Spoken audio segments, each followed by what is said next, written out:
In this tutorial, you'll learn about basic FA-18 Hornet operations, carrier operations, how to use the catapult, how to fly a VFR pattern, and how to make an arrested landing. As the carrier gets underway, let's go over some of the Hornet systems with the engines off. The Hornet is designed for naval operations. It has very strong landing gear to take the abuse of carrier landings, and a tailhook for quick stops on a short deck. 2 engines provide plenty of power. Now that both engines are running, release the brakes and ease the throttle forward very slightly. With 2 high-thrust engines, it doesn't take much to get moving.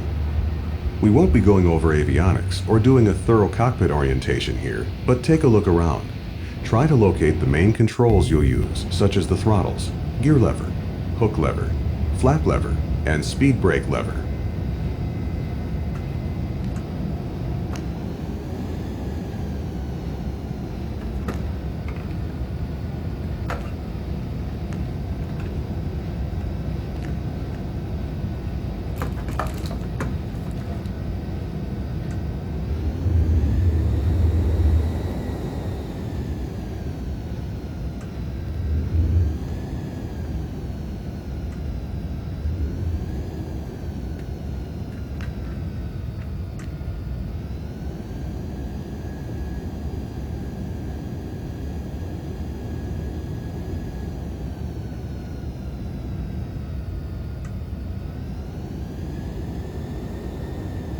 When you're near a catapult, lower the launch bar with the controls in the cockpit. Then press Shift-I to attach and arm the catapult. Be sure the brakes are off. Release the brakes. Taxi to one of the 2 catapults on the bow of the carrier. Lower the flaps to takeoff position by pressing the F7 key once. We'll fly a left-hand traffic pattern. The standard VFR pattern from a carrier is flown at 600 feet and 150 knots. But in this tutorial, we'll fly it at 2,000 feet and 200 knots to make it a little easier. When you're ready to go, advance the throttles to full military power. You don't need afterburner to take off using the catapult. Press Shift Spacebar to launch.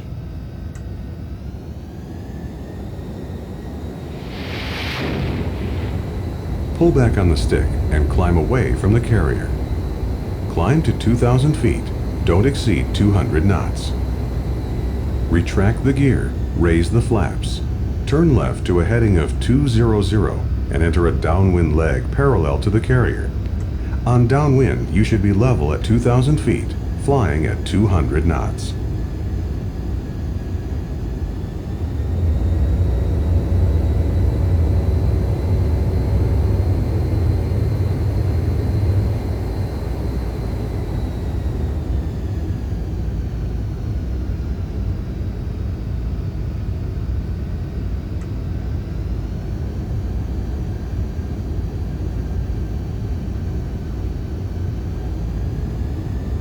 Slow down to 200 knots.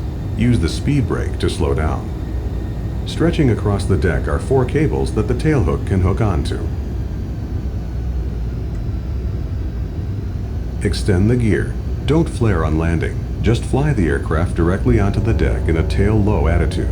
Don't let your descent rate exceed 700 feet per minute or you might damage the landing gear. Lower the flaps 1 notch for the approach. Lower the tailhook by pressing Shift-Q. Adjust power to maintain 170 knots.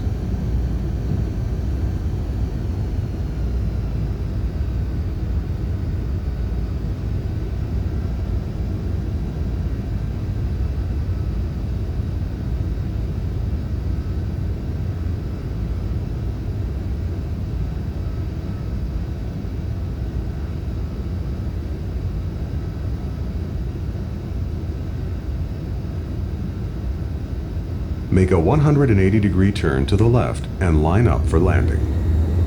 The landing signal officer will give you some guidance on final if you need it. Wave off means you're not in position to land. Bolter means you missed the cables. In either case, add full thrust, go around and try again. If you trap a cable, the LSO will tell you which one and will announce that the deck is red, unsuitable for landing by other aircraft. Adjust power to maintain 170 knots. Descend to a pattern height of 2,000 feet for this tutorial.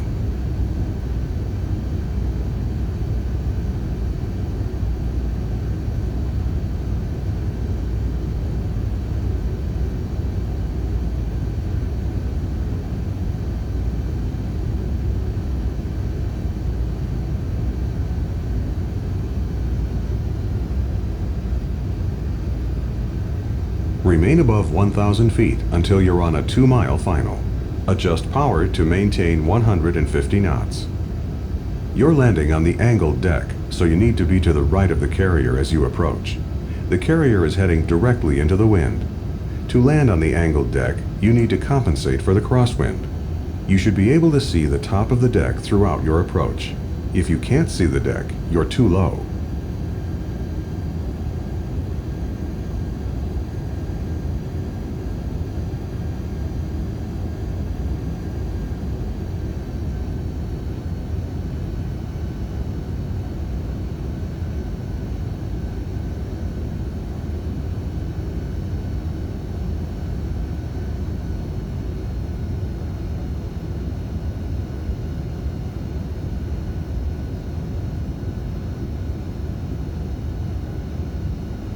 Lower full flaps and maintain 130 knots.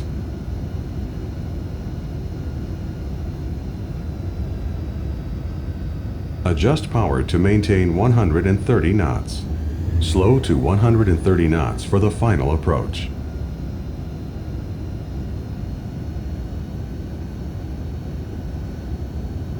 You're slow.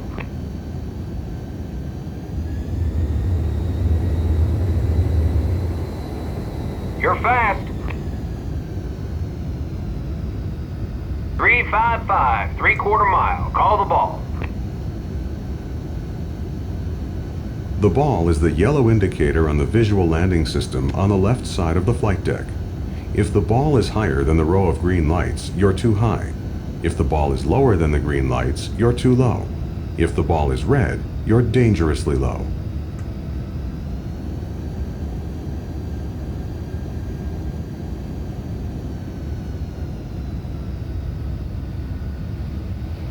Trap, 1 wire, red deck.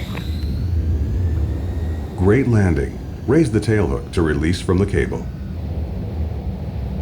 If you'd like to practice more carrier landings, try flying the Carrier Practice Mission.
The Hornet has 6 stages of afterburner, which ignite consecutively as you advance the throttles past maximum military power.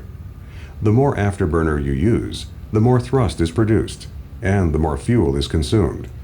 Don't use afterburner unless absolutely necessary, as its high fuel flow rate greatly reduces aircraft range. Before starting the engines, pull pull the throttle levers all the way back. The last thing we want is an out-of-control aircraft on the carrier deck.